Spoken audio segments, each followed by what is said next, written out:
नमस्कार साथियों, एक बार फिर से आप सभी का हमारे YouTube चैनल पर स्वागत है। दोस्तों, आप भी अपने घर के मंदिर में पूजा तो करते ही होंगे और पूजा करते समय आप अपने घर के मंदिर में दीपक भी अवश्य जलाते होंगे। तो जिस दीपक को आप भगवान का नाम लेकर जलाते हैं, कहीं वह दीपक आपको कुछ गलत संकेत तो नहीं दे रहा है?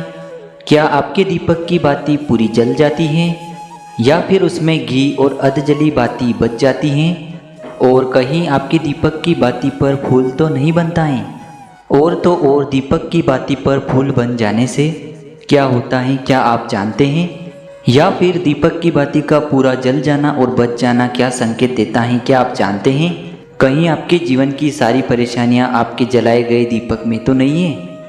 कहीं आप पहले से जले हुए दीपक में कहीं बाती तो नहीं जलाते हैं? क्या आपके पूजा का दीपक पुराना है या फिर नया है? आखिर कितने सालों से आप उस दीपक का उपयोग कर रहे हैं? कहीं आपकी भी आदत तो नहीं है हर थोड़े दिन के बाद दीपक को बदलने की? तो दोस्तों, आपको जानकर हैरानी होगी कि अपने पूजा के मंदिर में दीपक जलाते समय अगर ये गलतियां आपने कर दी तो इनके परिणाम आपको भुगतने ही होंगे। और दीपक की बाती का पूरा जल जाना और बच जाना भी अलग अलग संकेत देता है, जो हमारे लिए जानना बहुत ही जरूरी है। तो इन्हीं सभी सवालों के जवाब जानने के लिए आप वीडियो में लास्ट तक बने रहिए।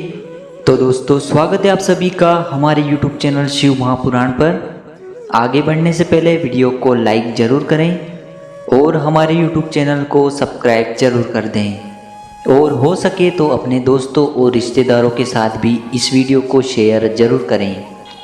तो दोस्तों, जब भी हम पूजा करते हैं तो कभी कभी हमारा दीपक अचानक से बुझ जाता है और कभी कभी ऐसा होता है कि हमारी पूजा होने के बाद उस दीपक को हम भगवान के सामने जला हुआ छोड़ देते हैं, लेकिन कुछ समय बाद वह खुद ब खुद बुझ जाता है और उसमें अध जली बाती और घी बच जाता है। और कभी कभी तो हमारा दीपक पूरा जल जाता है और उसमें फूल भी बन जाता है। तो इनके अलग अलग नकारात्मक और सकारात्मक परिणाम होते हैं। तो सबसे पहले यह जानते हैं कि अगर हमारे दीपक में फूल बन रहा है तो इसका सीधा मतलब क्या है। दोस्तों, यदि आपके दीपक में भी फूल बन रहा है तो इसका मतलब है कि भगवान ने हमारी प्रार्थना को स्वीकार कर लिया है और वह हमारी पूजा से प्रसन्न है।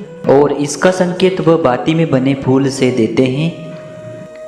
अगर आपके घर में भी दिव्य शक्तियाँ मौजूद हैं और वह भी आपके साथ साथ पूजा में अपना ध्यान लगाती हैं, तो आपके दीपक की बाती में एक से अधिक फूल बनते हैं और कभी कभी तो साक्षात किसी भी देवी देवता का रूप भी दिखने लगता है। तो अगर आपके दीपक की बाती में भी फूल बन रहा है तो आप सच में बहुत ही भाग्यशाली हैं। और इसी के साथ आपको दीपक जलने के भी बहुत ही कुछ खास नियम जानने चाहिए। दोस्तों, अगर आप भी पहले से जले हुए दीपक में अपनी बाती रखकर जलाते हैं तो ऐसा करने से दुर्भाग्य आपका पीछा कभी नहीं छोड़ता है। अगर दीपक में पहले से जली हुई बाती की राख या फिर रुई और कलोज हैं और आपने अपनी बाती उसी में रखकर जला दी तो ऐसा करने से भगवान आपसे प्रसन्न होने की बजाय आपसे नाराज हो जाते हैं और आपको इसके बहुत भयानक परिणाम देखने को मिलते हैं। आपके बनते हुए काम बिगड़ने लगते हैं, आपके तिजोरी का धन खर्च होने लगता है और आपके धन आने के सारे रास्ते भी बंद हो जाते हैं। तो हमेशा ये ध्यान रखें कि जब भी आप दीपक जलाएं, आप हमेशा साफ सुथरे दीपक का ही इस्तेमाल करें।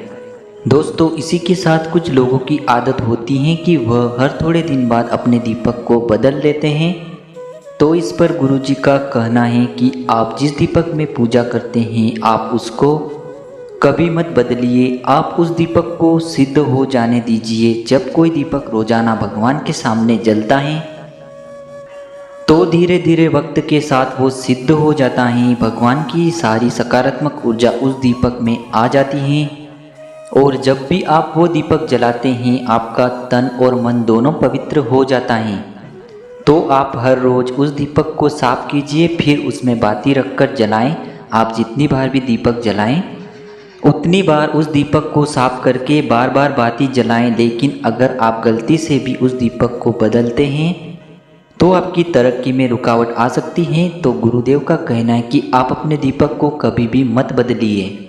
लगातार 10 साल 20 साल तक आप उसी दीपक में लगातार बाती जलाएं, इससे आपका दीपक सिद्ध हो जाएगा। और आप इसका चमत्कार अपने घर में भी देख सकते हैं। अगर आपके घर में कोई भी रोगी हो, बीमार हो या किसी का बुखार नहीं उतर पा रहा है, तो आप इस दीपक को थोड़ी देर के लिए किसी पानी के बर्तन में डालिए और अब उस रोगी को ये पानी पिला दीजिए। 10 से 15 मिनट के भीतर उसका बुखार उतर जाएगा। वहीं अगर आपके घर में किसी को नज़र लगी हो या फिर आपके व्यापार में किसी की नज़र लगी हो, आपका धंधा अच्छे से नहीं चल रहा है, तो आप भी इस दीपक को तांबे के बर्तन के भीतर पानी भरकर उसमें डाल दीजिए और रात भर के लिए छोड़ दीजिए। अगले दिन सुबह पानी का छिड़काव अपने घर में और अपनी दुकान पर करिए। ऐसा करने से आपको साफ साफ परिणाम दिखाई देंगे, क्योंकि जब हम लगातार एक ही वस्तु का प्रयोग अपनी पूजा में करते हैं तो वह वस्तु शुद्ध हो जाती है। भगवान की जो ऊर्जा होती है वह उस वस्तु में समा जाती है। तो कभी भी अपने मंदिर में दीपक को बदलने की गलती ना करें। दोस्तों, अगर आपके मंदिर का दीपक टूट जाता है या फिर खराब हो जाता है या फिर खंडित हो जाता है, आप तभी उस दीपक को बदल सकते हैं। लेकिन फिर भी आप उस दीपक को ना फेंकें, बल्कि इसे अपने घर में संभाल कर रखें, क्योंकि यह भगवान की सकारात्मक ऊर्जा का भंडार है।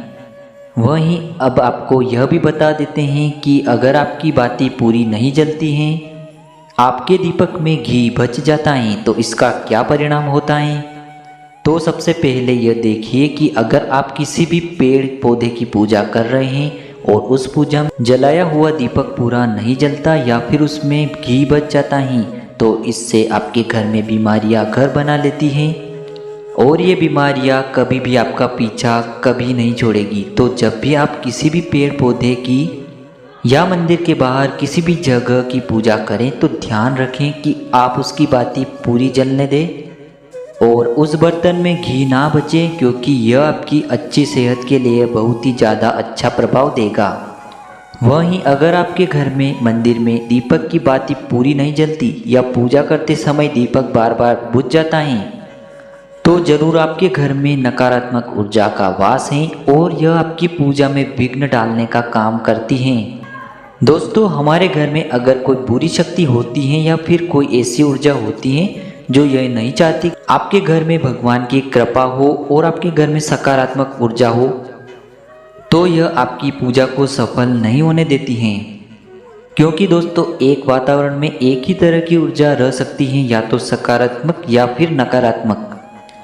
और जो बुरी शक्तियाँ होती हैं वो ये कभी नहीं चाहती हैं कि आपके घर में देवी शक्तियों का वास हो, क्योंकि अगर आपके घर में भगवान ने अपनी कृपा की तो उन बुरी शक्तियों और ऊर्जा को आपके घर से जाना पड़ेगा। तो ये बुरी शक्तियाँ हमेशा इसी कोशिश में रहेगी कि आपकी पूजा में रुकावट आए और इन्हीं के प्रभाव से हमारा दीपक बार बार बुझ जाता है या फिर हमारे दीपक की बाती पूरी नहीं जलती। तो इस सब से बचने के लिए आपको क्या करना है कि सच्चे मन से भगवान का स्मरण करना है और जब भी आप दीपक जलाएं तो भगवान से सबसे पहले यह प्रार्थना करें कि आपके आसपास जितनी भी नकारात्मक ऊर्जा हो वह आपसे दूर रहें और भगवान की कृपा आप पर बनी रहें।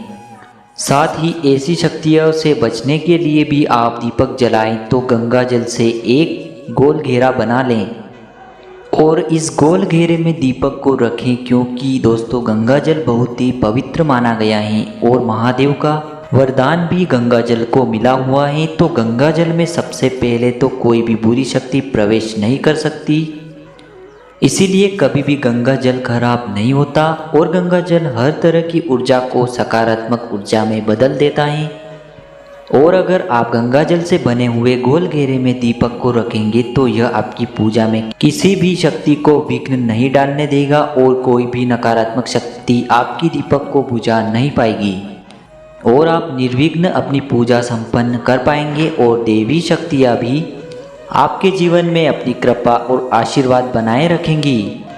तो दोस्तों, उम्मीद करते हैं कि आपको गुरुजी के द्वारा बताए हुए उपाय हमने आज की वीडियो में बताए हैं आपके लिए शुभ फलदायी होंगे और भगवान भोलेनाथ हर संकट से आपकी रक्षा जरूर करेंगे। तो अगर आपको गुरुजी की ये बातें अच्छी लगी हो तो वीडियो को लाइक कीजिए और कमेंट जरूर कीजिए। तो दोस्तों मिलते हैं अगली वीडियो में, तब तक के लिए आप अपना ख्याल रखें। धन्यवाद दोस्तों।